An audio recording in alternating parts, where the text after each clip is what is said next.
Widening its role in the 2G probe, the Supreme Court has decided to monitor the role of the CBI in its investigations.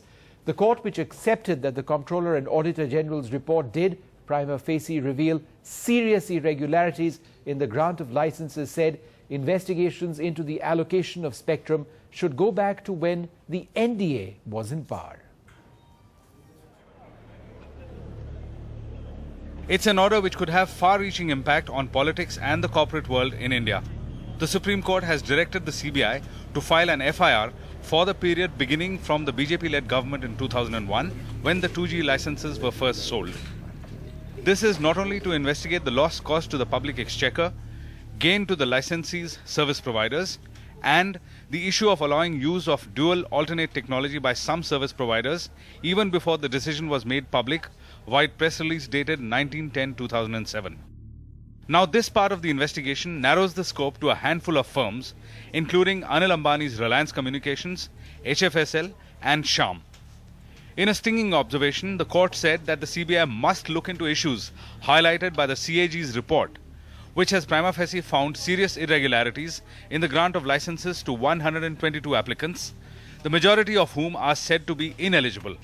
The blatant violation of terms and conditions causing a huge loss running into several thousand crores. So now the CBI will investigate why did TRAI and DOT not investigate those who resold their licenses for a huge profit, those who did not fulfill the conditions of a rollout of all mobile services, and government-run banks like the SBI for giving loans to risky clients, for instance Unitech, which had no background in telecom. Politically, the BJP-led NDA, which has been leading the campaign against the government and whose 2001 government will now be under investigation, had little option but to welcome the court's order. The government, under fierce attack, is now citing the order against the opposition's demand for a joint parliamentary committee probe.